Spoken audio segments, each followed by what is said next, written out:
মে দিবস শ্রমিকের অধিকার আদায়ের ইতিহাসে এক অনন্য দিন, কিন্তু সেই দিনের আড়ালেই লুকিয়ে আছে হাজারো গার্মেন্টস শ্রমিকের নীরব কষ্টের গল্প। দীর্ঘ কর্মঘণ্টা, সীমিত মজুরি আর ক্লান্তিকর দিন, এসবই ছিল ফাতেমার নিত্যসঙ্গী। কিন্তু থেমে থাকেননি তিনি। সংগ্রামের মাঝেও খুঁজেছেন সামনে এগিয়ে যাওয়ার পথ। ধীরে ধীরে নিজের দক্ষতা বাড়িয়েছেন, কাজের অভিজ্ঞতা আর পরিশ্রমে বদলে গেছে তার অবস্থান। আজ সেই ফাতেমা শুধু একজন শ্রমিক নন, নিজের পরিবারকে স্বাবলম্বী করার একজন উদাহরণ। সন্তানদের ভবিষ্যৎ নিয়েও দেখছেন নতুন স্বপ্ন। তবে এই সাফল্যের পথ সহজ ছিল না। পেছনে রয়ে গেছে অগণিত কষ্ট আর ত্যাগের গল্প। ফাতেমার মতো এমন অনেক শ্রমিক আছেন যারা কঠোর পরিশ্রম আর দৃঢ়তায় বদলে দিচ্ছেন নিজেদের জীবন। মে দিবস শুধু তাদের কষ্টের গল্প নয়, এটি তাদের ঘুরে দাঁড়ানোর গল্প। তাদের এই পথ চলা মনে করিয়ে দেয়, সুযোগ আর সঠিক মূল্যায়ন পেলে শ্রমিকরাই হতে পারেন পরিবর্তনের শক্তি। আমি খুব সাধারণ একজন মেয়ে, সাধারণ বাবার একজন রাজকন্যা ছিলাম। আমি যখন ছোট ছিলাম, আমার বয়স যখন 11 বছর, তখন আমার বাবা খুব অসুস্থ হয়ে পড়েন।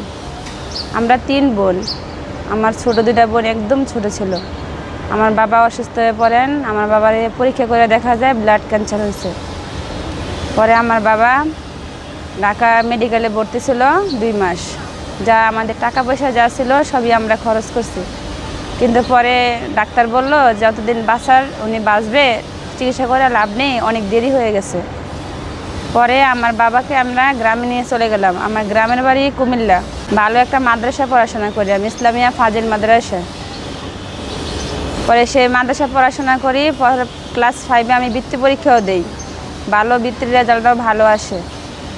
কিন্তু আমার ভাগ্যে ভালো কিছু ছিল না, তাই বিধায় আমার পড়াশোনা ছাড়ে দিতে হয়। ছাড়ে দিয়ে আমি কি করলাম, আমার আপন জেঠাদের সাথে আমি পলাইয়া পরে চট্টগ্রাম চলে গেলাম চাকরি খুঁজে। বাবা অসুস্থ, ছোট 2টা বোন ছোট ছোট, মা কি করবে, বাবার প্রতিদিন খুব খরচ। পরে আমার বাবা জানতে পেরে অনেক কান্না করছে যে আমার, যাই হোক সব নিয়ে আমি পাড়ি দিলাম যেন বাবা মায়ের যেন আমি দেখতে পারি সামান্যটুকু হলো। পরে বয়স কম, কিন্তু আমাকে কোথাও চাকরিতে নিল না। পরে অনেক কষ্ট করে অনেকের কাছে রিকোয়েস্ট করে একটা ছোটোখাটো কোম্পানিতে আমার জব হলো। পরে সেখানে আমি চাকরি করতেছি, 2 থেকে 4 মাস চাকরি করলাম। পরে আমাকে ভাইয়ের এসে বাড়ি করে দিল ছোট বলে।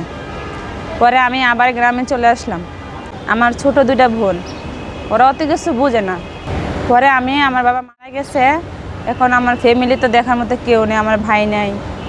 পরে আমি আবার চিন্তা করলাম যে না, আমার তো পড়াশোনা করলে চলবে না, আমার ওদের পাশে থাকা খুবই প্রয়োজন। আমি আমার বিবেকের কাছে হার মানলাম। পরে আমি চলে গেলাম চাকরি খুঁজে। পরে তখন আমি প্রাপ্তবয়স্কী হলাম, চাকরি করার মতো যোগ্যতায় ছিলাম, আমাকে চাকরিতে নিল। পরে আমি 2-1 বছর চাকরি করছি। পরে আমার একটা পারিবারিকভাবে বিয়ে হয়ে যায়। বিয়ে হয়ে যাওয়ার পরে আমার স্বামীর সংসারও বেশি একটা বড়লোক ছিল না, আমাকে কর্ম করতে হয়। যেহেতু আমি কর্ম জানি, তাই অভাবে না থেকে, অভাব না সহ্য করে আমি কর্মটাই বেছে নিলাম। সেই কর্ম করে আমি এখন বর্তমানে আমি যে প্রতিষ্ঠানে চাকরি করি, এটা একটা খুব পরিবারের মতন। খুব ভালো লাগে আমার এখানে কাজ করতে। এখানে যত আনন্দ, দুঃখ, কষ্ট সব কিছু শেয়ার করা যায়। আর আল্লাহর রহমতে আমার 2টি ছেলে। একটি ছেলের বয়স 12 বছর, আর একটি ছেলের বয়স হচ্ছে 1 বছর 2 মাস। যে ছেলেটার আমার 12 বছর, সে ছেলেটা হাফেজ হয়েছে, বর্তমানে শুনানিতে আছেন।